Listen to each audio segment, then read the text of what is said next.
Welcome to Telugu one academy. ఈరోజు జాగ్రఫీలో మనం classification of soils, peaty soils. ఇవి చాలా ఎసిడిక్ ఉంటాయి అన్నమాట. ఇవి ఎక్కువ మనకి ఫారెస్ట్ ఏరియాలో ఎక్కువ దట్టమైన అడవులు ఎక్కడుంటే మనకి అక్కడ పిటి సాయిల్స్ కనిపిస్తాయి. పిటి సాయిల్స్ ఎసిడిక్ ఎందుకు ఉంటాయంటే అడవిలో ఏంటి బాగా ఆకులు రాలుతూ ఉంటాయి. ఆకులు రాలితే అవి మట్టిలో డికంపోజ్ అవుతాయి. ఎక్కడైతే ట్రీస్ ఉంటాయో, ఎక్కడ ట్రీస్ వాటి అవశేషాలను వదిలేస్తాయో, ఆకులు కానీ కొమ్మలు కానీ అది చెట్టు యాజ్ ఇట్ ఈస్ కానీ, సో ఎక్కువ వాటిలో ఎసిడిక్ నేచర్ ఉంటుందన్నమాట. సో అక్కడ ఈ మట్టిని అవి ఫుల్ ఎసిడిక్ చేసేస్తాయి. So this soil is highly acidic in nature and black in colour. ఇది కూడా నల్లగా ఉంటుంది. Excessive wetness of the soil causes decay and degradation of the dead vegetation, forming a layer of particularly decomposed organic matter resulting into peaty and marshy soil.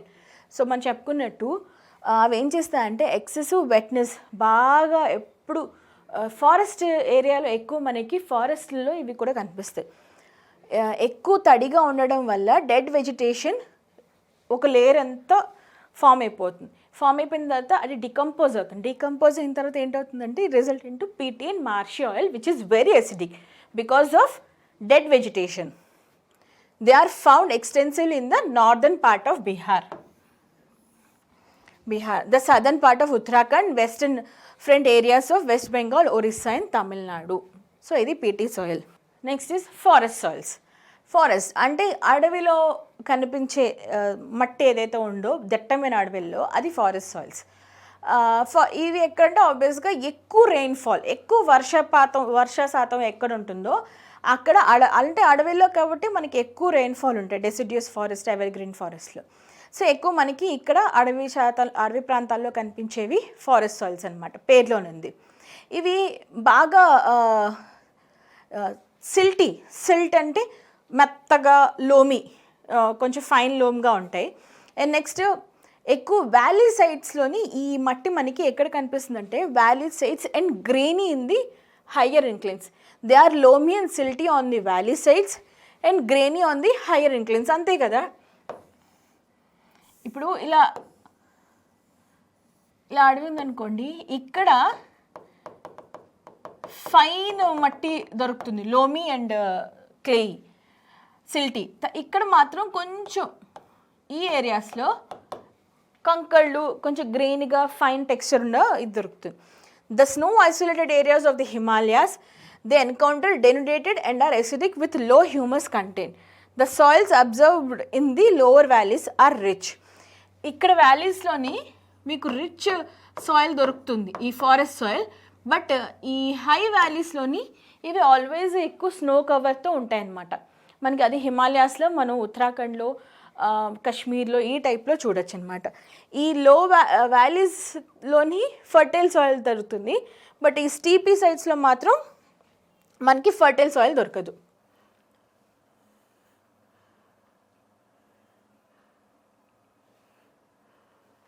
So forest soils మొత్తం Jammu Kashmir, Ladakh, next ఉత్తరాఖండ్లో మనకు కనిపించేదంతా forest soils. Next Sikkim ఏరియాలో, తర్వాత అరుణాచల్ ఏరియాలో so కనిపించేది forest soil. ఇది almost snow covered ఉంటుంది హిల్లీస్ మీద, స్టీప్స్ మీద. వ్యాలీస్లో మాత్రం కొంచెం fertile and clay and loamy soil కనిపిస్తుంది. నెక్స్ట్ కరేవా సాయిల్స్ అనమాట.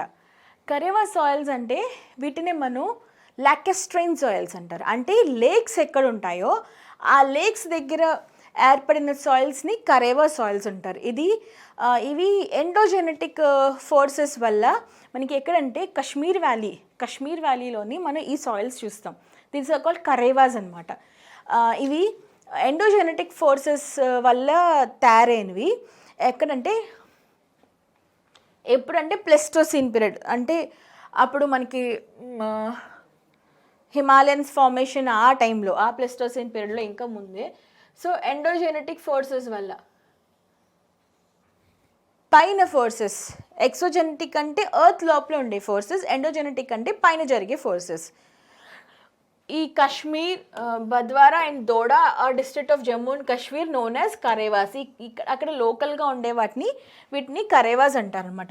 ఇవి ఎప్పుడు మనకి సాఫ్రాన్, కుంకుమ పువ్వు, యాపిల్స్, లేకపోతేను మళ్ళీను వాల్నట్స్కి ఈ వీటికి పెంచడానికి ఈ almonds, all dry fruits or Kashmiri లేకపోతే హిమాచల్లో ఈ ఏరియాలో కాశ్మీర్లో మనకి దొరికే డ్రై ఫ్రూట్స్ అన్నీను ఇలాంటి టైప్ ఆఫ్ సాయిల్స్లో పెరుగుతాయి అన్నమాట. ఇవంటే used for cultivation of saffron. కుంకుమ పువ్వు మనకి పరిగేది ఓన్లీ కాశ్మీర్లోనే. ఈవెన్ హిమాచల్లో కూడా ఈ మధ్యన స్టార్ట్ చేశారు. నెక్స్ట్ ఎందుకంటే ఆ type of karewa type of soil ఉంది కాబట్టి. Almonds, walnuts, apple and orchards. Orchards అంటే పండ్ల తోటలు పండించే వాటిని ఆర్చార్డ్స్ అనమాట. ఆల్ కైండ్స్ ఆఫ్ ఫ్రూట్స్ ఏవైనా సరే. సో ఎక్కువ మనకి ఇది కాశ్మీర్లో దొరుకుతుంది. వీటిని అక్కడ లోకల్గా కరేవాస్ అంటారు. సో మనం వరల్డ్ సాయిల్ డే ఎప్పుడు చేసుకుంటారు అంటే అది December 5th. Every year December 5th ప్రపంచ మృత్తికల దినోత్సవం ఆర్ వరల్డ్ సాయిల్ డే మనం జరుపుకుంటాం. ఇది ఎవరు చేస్తారంటే ఫుడ్ అండ్ FAO అంటాం కదా, food and agricultural organisation of united nations ఇది డిసైడ్ చేసింది ఈ డేట్ని. నెక్స్ట్ మనం ఈ సాయిల్స్ వాటి క్యారెక్టరిస్టిక్స్ డిస్ట్రిబ్యూషన్ ఒకసారి చూద్దాం. సో మనకి అల్యూవియల్ సాయిల్ క్యారెక్టరిస్టిక్స్ ఏంటి? Sandy loamy silt clay formed by river deposition. Alluvial soil ఎలా ఉంటుంది? శాండీ ఉంటుంది, లోమీ ఉంటుంది, సిల్ట్ ఉంటుంది, క్లే కూడా ఉంటుంది. ఇన్ని టైప్స్లో ఉంటుంది. ఇది ఎలా అంటే రివర్ డిపాజిషన్స్ వల్ల ఫామ్ అయింది. ఇది మనకి ఎక్కడ కనిపిస్తుంది అంటే Ganga and Brahmaputra river valleys, plains of Uttar Pradesh, Punjab, Haryana and west Bengal. ఎక్కడైతే గంగా నార్దర్న్ ప్లెయిన్స్ ఒకటి, తర్వాత వెస్ట్ బెంగాల్ ఎందుకు కనిపిస్తుందంటే అక్కడే మన కాన్ఫ్లుయెన్స్ ఈ గంగా బ్రహ్మపుత్ర డెల్టా ఫామ్ వచ్చేస్తాయి కాబట్టి. Next black soils. ఈ black soils sticky when wet retain moisture derived from basaltic rock. ఇవి ఎలా అంటే ఇవి స్టిక్కీగా ఉంటాయి. ఎప్పుడు నీళ్లు తగిలితే స్టిక్కీ ఉంటాయి. ఈ మళ్ళీ అదే నీళ్ళు తగిలితే మాయిశ్చర్ కంటైన్ చేసుకుని స్టిక్కీ అవుతాయి, లేకపోతే డ్రైగా ఉంటాయి, పెడల్లా వస్తాయి. వీటి డిరైవ్ ఫ్రమ్ ఇవి ఎక్కడి నుంచి వచ్చంటే బసాల్టిక్ రాక్స్, వాల్కనిక్ రాక్స్. ఇవి ఎక్కడ కనిపిస్తాయి అంటే all over Deccan plateau. States చూస్తే Maharashtra, plateaus of Malwa, Telangana, Andhra and Kathiawar అనమాట. కతియావర్ అంటే Gujarat side, gulf of Kathiawar. Next red soils ఇవి పోరస్, ఇవి బాగా పోరస్ ఉంటాయి. Friable in nature, formed by decomposition of crystalline rocks. Crystal అంటే మెటమార్ఫిక్ రాక్స్. వాటి డికంపోజిషన్ వల్ల మనకు వచ్చినవి red soils. Red and yellow, colour is red and yellow. ఏ స్టేట్స్లో కనిపిస్తాయంటే ఈస్టర్న్ దిస్ పార్ట్ ఆఫ్ అంటే ఇది డెక్కన్ ప్లేట్యూ కదా. So this part of Deccan ప్లేట్యూలో ఇదంతా మనకి బ్లాక్ సాయిల్ కనిపిస్తుంది. This part of east part of Deccan ప్లేట్యూ. Next southern states of Kerala, Tamil Nadu, Karnataka and Jharkhand. Next laterite soil. ఇవి more acidic are on higher areas. ఎక్కువ hilly ఏరియాస్లో ఉంటే మోర్ ఎసిడిక్ ఉంటాయి. ఎందుకంటే అక్కడ ట్రీ ఫాల్ వెజిటేషన్ తాలూకా డికంపోజిషన్స్ ఎక్కువ ఉంటాయి. అవి ఏంటంటే ఆ మట్టిని ఎసిడిక్ చేసేస్తాయి. Cannot retain moisture, formed by leaching under alternate wet and hot dry conditions. Leaching అంటే దీంట్లో ఏంటవుతుందంటే లీచింగ్ అంటేను ఆ లాటరైట్ సాయిల్స్లో ఉన్న ఈ మినరల్స్ కాంపౌండ్స్ ఏవైతే ఉన్నాయో బాగా మొత్తం అన్నీ ఇరిగేషన్ వల్ల, ఎక్సెసివ్ ఇరిగేషన్ వల్ల కానీ దేనివల్ల కానీ లేకపోతే విదరింగ్ వల్ల కానీ ఆ సారం అంతా కోల్పోయి కింద లెవెల్స్కి వెళ్ళిపోతాయి అన్నమాట. మనం హొరైజాన్ ఎర్త్ సాయిల్ ప్రొఫైల్ హొరైజాన్లో చూస్తే ఇది హొరైజాన్ ఏ నుంచి కింద బీకి వెళ్ళిపోతాయి, ఓ నుంచి. సో అలాగా దాన్ని లీచింగ్ అంటారు. సో అస్సాం ఎక్కడ కనిపిస్తాయి అంటే Assam hill summits of Kerala, Karnataka and eastern ghats and ఎక్కువ హిల్ సమిట్స్లో కనిపిస్తాయి ఇవి. ఎందుకంటే ఎసిడిక్ అంటే మొక్కల వెజిటేషన్ తాలూకా ఆకులు గట్రా డికంపోజిషన్ పడతాయి అందు. Next forest and mountain soil. Forest and mountain soil ఎక్కడ ఏవంటే ఇవి ఎలా అంటే light in colour, Sandy in nature, character changes with parent rock. ఆ కిందనే ఏ పేరెంట్ రాక్ ఉంటుంది, అయితే మెటమార్ఫిక్ ఉండొచ్చు, తర్వాత సెడిమెంటరీ ఉండొచ్చు, లేకపోతే ఇగ్నియస్ ఉండొచ్చు. దాన్ని బట్టి ఆ సాయిల్ కలర్ కానీ నేచర్ కానీ మారుతుంది. Very rich in humus formed by mechanical weathering caused by snow, rain and very temperature.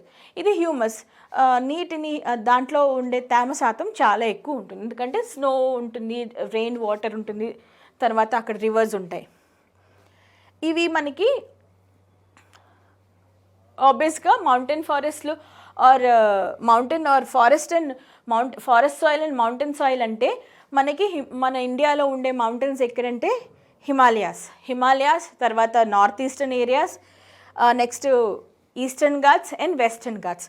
So coniferous forest belts, all coniferous forest అంటే వేటి ఆకులైతే అంటే ఇవి ఇలా ఉంటాయి.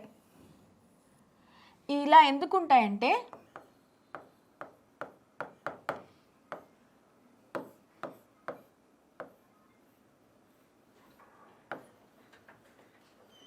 సో ఇవి ఇలా ఉంటాయి. ఎందుకు ఉంటాయంటే ఇలాగా, బికాజ్ స్నో పడుతుంది కదా, ఇదంతా స్నోయి ఏరియాస్లో ఉంటాయి కాబట్టి హై ఆల్టిట్యూడ్స్లో. అదే చెట్టు ఇలా ఉందనుకోండి, ఇలా గుబురుగా ఉంటే మంచు పడినప్పుడు దీని మీద మొత్తం మంచు చేరిపోయి మంచు ఇక్కడ ఉండిపోతుంది. అదే ఇలా ఉండడం వల్ల ఏంటవుతుందంటే మంచు పడినా కూడా మంచు కిందకి జారిపోతుంది, ఆ చెట్టు ఆ ఎక్సెసివ్ మంచు వల్ల చచ్చిపోదు అనమాట. సో నేచర్ అలాగా అక్కడికి అక్కడ డిసైడ్ చేసుకుందంటే అలాంటి ఏరియాస్లో ఇలాంటివి ఉండాలి. ఎప్పుడైనా మీరు స్నోయి హిల్లీ ఏరియాస్లో అక్కడ కాశ్మీర్ కానీ, గుల్మార్గ్ కానీ, లేకపోతే స్విట్జర్లాండ్ కానీ, వాళ్ళ ఇల్లులు మనలాగా టెర్రస్లు ఉండవు, మనలాగా మిద్దెలు ఉండవు, అన్నీ ఇలాగే పెంకుటిల్లు టైప్లో ఉంటాయి. ఎందుకంటే మంచు పడినా కిందకి జారిపోతుంది, లేకపోతే ఇక్కడ సెటిల్ అయితే కింద చలికి చచ్చిపోతారు, అంత చలి ఉంటుంది. So coniferous forest belt of Jammu Kashmir, Himachal, Uttarakhand, Sikkim and western and eastern ghats. Next arid and desert soils అనమాట. Light in colour, low humus, friable formed by prevalence of dry climate. ఎక్కువ డ్రై క్లైమేట్, ప్రెసిపిటేషన్ తక్కువ ఉండి హై టెంపరేచర్స్ ఉండడం వల్ల మనకి form అయినవి arid and desert soils. మనకి almost కనిపించేది Rajasthan, northern Gujarat and south of Punjab. ఎక్కువ రాజస్థాన్ అండ్ గుజరాత్లో కనిపిస్తాయి, సౌత్ ఆఫ్ పంజాబ్ కూడా. Next saline and alkaline soils. Consist undecomposed rock in mineral fragments, causes salinization of soils formed due to ill drainage and water logging. అంటే సరిగ్గా decompose అవ్వని mineral fragments ఏమైనా ఉండిపోతే అవి సలైన్ అండ్ ఆల్కలైన్ సాయిల్స్ కింద form అవుతాయి. ఎక్కడ water logging ఉంటుందో, నీరు అలాగా చేరిపోయి ఉంటుందో వాటిలో. లేకపోతే ఒక్కొక్కసారి ఇవి న్యాచురల్గా కూడా ఉండొచ్చు, లేకపోతే మ్యాన్ మేడెడ్ డ్రైనేజ్ సిస్టమ్ అని సరిగ్గా లేకపోతే అలా వాటర్ లాగింగ్ నీరు చేరిపోయిన ఏరియాలు కొన్ని ఉంటే అలా కుళ్ళు గుంటల కింద తయారైపోతాయి. సో అక్కడ ఉంటుంది ఇలాంటి సాయిల్స్. ఆంధ్రప్రదేశ్లో Karnataka, dried parts of Uttar Pradesh, Punjab, Haryana, Rajasthan and Maharashtra. Next మనకి పీటీ అండ్ మార్షీ సాయిల్స్ అనమాట. కంటైన్ సాల్యుబుల్ సాల్ట్స్ ఉంటాయి వీటిలో, నీటిలో కరిగే soils. Next organic matter and high proportions of vegetable matter. So organic matter వీటిలో ఉంటుంది. ఆర్గానిక్ మ్యాటర్ ఎప్పుడు వస్తుందంటే మనకి వెజిటేషన్ ఆర్ లివింగ్ ఆర్గానిజమ్స్ తాలూకా వాళ్ళ డికంపోజిషన్స్ ఉంటాయి. Next black, heavy and acidic, formed in humid region from the organic matter. Coastal areas of Odisha, Tamil Nadu, Kottayam and Alappuzha, districts of Kerala, Sundarban, West Bengal, Uttarakhand and Almora districts of Uttarakhand అనమాట. So ఈ soil types, వాటి characteristics, ఇంకా వాటి states. Next problems in Indian soils అనమాట. అసలు మనం soil erosion, soil decomposition ఇవన్నీ ఎక్కువ చేస్తున్నాం. డికంపోజిషన్ అంటే ఫస్ట్ లేయర్ని మనం సరిగ్గా వాడకపోవడం, ఎక్కువ ఇరిగేషన్ ఫెసిలిటీలు పెట్టడం, లేకపోతే ఎక్కువ అవసరం కంటే క్రాప్ హాలిడే ఇవ్వకుండా వాటిలో ఉండే అంటే సారాన్ని మొత్తము పీల్చేసి ఎక్కువ దానికి గ్యాప్ కూడా ఇవ్వకుండా రెజ్యూమ్ అవ్వడానికి గ్యాప్ కూడా ఇవ్వకుండా ఎక్కువ వాడితే సాయిల్ డికంపోజ్ అవుతుందన్నమాట. మనం మ్యాన్మేడ్ అవ్వచ్చు, న్యాచురల్ అవ్వచ్చు, ఎక్కువ మోస్ట్లీ మ్యాన్మేడే, న్యాచురల్ ఏమి ఉండదు. మన చేసిన తప్పిదాల వల్లే సాయిల్ డికంపోజిషన్ అంటే అది ఫర్టైల్. ఇప్పుడు చూడండి, హర్యానా అండ్ పంజాబ్లోని అల్యూవల్ సాయిల్ని కాస్త కూడా వాళ్ళు సైలెంట్ సాయిల్ కింద మార్చేస్తున్నారు. ఎక్కువ ఇరిగేషన్, ఎక్కువ నీళ్లు పెట్టేసి ఈ నీళ్ళు ఇంకిపోతే ఏంటవుతుంది, ఫర్టిలైజర్స్ వేస్తారు. సో ఆ సాల్ట్స్ మిగిలిపోతాయి. ఈవెన్ నీళ్ళు ఎక్కువ ఫర్టిలైజర్ వేయకపోయినా కూడా నీళ్ళు ఎక్కువ పెట్టేసి ఉంచేస్తే ఆ కిందన క్యాపిలరీ యాక్షన్ వల్ల నీటి కింద వాటర్ టేబుల్ కిందన ఉండే మన లేయర్స్ కింద ఉండే సాల్ట్స్ పైకి వచ్చేస్తాయి. నీళ్ళు ఇంకిపోతుంది, సాల్ట్స్ మిగిలిపోతాయి. సో అవి సెలైన్ సాయిల్స్ అయిపోతాయి. ఆ డికంపోజిషన్. Next soil erosion. అంటే సాయిల్ అంటే ఏంటి, top layer of the earth. ఇది మన క్రస్ట్ కదా, క్రస్ట్, మ్యాంటల్, ఇది కోర్. అంటే దిస్ ఇస్ ద సాయిల్ అంటే top layer of the earth. So ఈ టాప్ లేయరు మనం చేసిన తప్పుల వల్ల ఈ టాప్ లేయర్ కోట్ని అంటే మన స్కిన్ని పోగొట్టుకుంటున్నట్టే. అయితే బాగా వాటర్ సప్లై ఎక్కువ ఇచ్చేసిన తర్వాత ఫ్యాక్టరీస్ నుంచి వాటి నుంచి రకరకాల వ్యర్థాలు వదిలేసిన కెమికల్స్ పెట్టడం వల్ల, సో ఇన్ని రకాల వల్ల మన టాప్ లేయర్ని మళ్ళీ కన్స్ట్రక్షన్ మెటీరియల్స్ పడేయడం వల్ల, ప్లాస్టిక్ వల్ల, వీటన్నిటి వల్ల మనం సాయిల్ ఎరోజన్ అవుతుంది. అంటే ఆ టాప్ లేయర్ కోల్పోతున్నాం.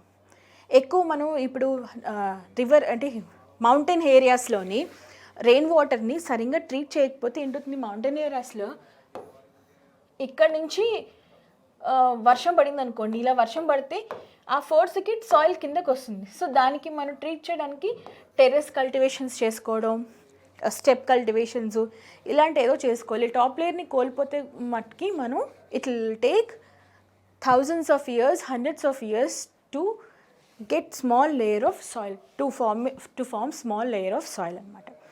సో ఇది చూద్దాం, problems of Indian soils. Degradation of the soil is the most problematic problem of the Indian soil. Hence, degradation refers to variety of factors which leads to loss in the quality. మనం అనుకున్నాం కదా, సాంద్రత, ఆ మట్టి యొక్క సాంద్రత పోగొట్టుకుంటున్నాం of the soil, which includes laterization, alkalization చూస్తాం, సెలనైజేషన్, మన వాడే యూరియాలు, ఇవన్నీను ఏంటి జీడీ క్రాప్స్ అంటారు, జెనెటికల్లీ మాడిఫైడ్ జిఎం క్రాప్స్. ఇవి ఏంటంటే ఎక్స్ట్రీమ్, అంటే మీకు తక్కువ టైంలోనే ఎక్కువ కాపిస్తుంది అనమాట. వంకాయ కానీ ఇలా రకరకాలు. దానికోసం ఏంటి ఎక్స్ట్రాగా న్యూట్రియంట్స్ దానికి సప్లైస్ అవన్నీ చేస్తే అది అంటే మీకు ఒక 1 monthలో 1.5 monthలో మీకు పంట వచ్చేస్తుంది చేతికి. విత్తనం వేసిన నెలన్నరకో 2 నెలలకు పంట వచ్చేస్తుంది. అది కూడా ఎంత కిలోలు వచ్చేస్తుంది అనమాట. సో అందుకోసం ఏంటి అంత హైలీ కెమికలైజ్డ్ వాడడం వల్ల మనం క్వాలిటీని పోగొట్టుకుంటాం. దీనివల్ల లాటరైజేషను, తర్వాత ఆల్కలైజేషన్, అదే మనం చేసే తప్పిదాల వల్ల. అయితే ఈవెన్ నేచురల్గా కూడా బాగా ఈ క్లైమాటిక్ చేంజెస్ వల్ల ఏంటవుతుంది, బాగా వర్షాలు పడిన ఏరియాలో కూడా వర్షం శాతం రోజుకి తగ్గిపోతుంది. సో తగ్గిపోయిన ఆల్కలైజేషన్, మనం వాడే ఎరువులు of the soil along with soil erosion, that is loss of top soil. The process of soil degradation is a result of natural forces and human activities both. Climatic changes వల్ల ఎండలు ఎక్కువైనా మనకి soil లో ఉన్న సారం తగ్గిపోతుంది. వర్షాలు ఎక్కువ పడినా టాప్ లేయర్ అలా కొట్టుకుపోయి అది సముద్రాల్లో వాటిలో కలిసిపోతుంది అనమాట. నెక్స్ట్ ద టొరెన్షియల్ రెయిన్స్, అదే రివర్ మన rains, flowing reverse, glaciers, wind etc. are the natural agents for soil erosion, leading to the soil becoming useless for cultivation అనమాట. ఇది ఏం చేస్తున్నాయి, ఈ రివర్స్ కానీ గ్లేషియర్స్ కానీ మొత్తం పై కోట్ ఆఫ్ సాయిల్ని తీసుకెళ్ళిపోతే పై కోట్ ఆఫ్ సాయిలే మనకి ప్లాంట్స్ గ్రోత్కి చాలా ఇంపార్టెంట్. సో ఇది న్యాచురల్గా జరిగే ఏజెంట్స్ ఇవి. Next the main causes of soil erosion are deforestation. చెట్లు, అందుకే చెట్లు నాటండి అంటారు. చెట్లు నాటడం వల్ల ఏంటవుతుందంటే, ఇప్పుడు ఇలా చెట్టు ఉందనుకోండి, దాని వేర్లు మొత్తం అంతా ఇలా ఉంటాయి కదా.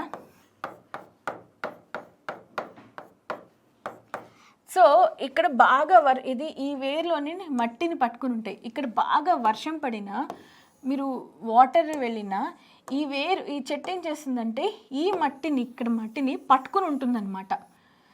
సో గట్టిగా ఆ మట్టిని హోల్డ్ చేసి ఉంచుతుంది. ఇదే చెట్టు లేకపోతే, ఇక్కడ చెట్టు లేదనుకోండి, మొత్తం కొట్టుకెళ్ళిపోతుంది. ఈ టాప్ లేయర్ అంతా కొట్టుకెళ్తుంది. చెట్టు ఉంటే దాని వేర్లతో పాటు మట్టి పట్టుకొని ఉంటుందన్నమాట. అందువల్ల చెట్లు నాటితే మనకి సాయిల్ ఇరోషన్ ప్రాబ్లం సగం తగ్గుతుంది. నెక్స్ట్ ఓవర్ గ్రేజింగ్, అంటే అతిగా జంతువుల్ని మేతకి తీసుకెళ్ళిపోతూ ఉంటారు కొండలకి, వాటి వల్ల కూడా మనకి టాప్ లేయర్ పోతుంది. Next shifting cultivation. ఇప్పుడు ఆ మట్టి తాలూకా యొక్క నేచర్ తెలుసుకోకుండా దానికి అక్కడ అలాంటి పంట పండుతుందో లేదో వేరే పంట మార్చేయడం. సో ఈ తొందరగా వచ్చేస్తుందని చెప్పి ఆ పంటలు మార్చేయడం వల్ల అదొకటి. Next faulty methods of cultivation. మనకి సేంద్రియ పద్ధతులు తెలియకపోవడం, తప్పు పద్ధతులు, ఎవరి మార్కెట్లో ఏదొస్తే ఆ పద్ధతులు ఫాలో అయిపోవడం, సైంటిఫిక్ అప్రోచ్ లేకపోవడం అనమాట. Next reverse and upper courses removal of top soil for industrial purposes. మట్టి మాఫియా అనమాట. మట్టి మాఫియా ఇల్లు కన్స్ట్రక్షన్స్కి, ఇండస్ట్రియల్ పర్పస్కి, వేటికైనా ఎంత మట్టి కావాలంటే టాప్ లేయర్ని ట్రక్కుల మీద లోడ్ ట్రాక్టర్ల మీద తీసుకెళ్ళిపోతూ ఉంటారు. సో ఇవన్నీ they lead to degradation of soil, erosion of soil and degradation of soil. ఇది మన సాయిల్స్ ఆఫ్ ఇండియా అనమాట. Classification of soils, types of soils, ఎక్కడ రీజన్స్ ఉంటాయి, they are rich in what minerals, వాటి formation and parent rocks, and next degradation of soil and erosion of soil. మీకు ఈ class నచ్చితే like చేయండి, subscribe చేయండి. Doubts ఉంటే కామెంట్ సెషన్లో పెట్టండి. సో బాగా చదువుకోండి. Happy learning. Thank you.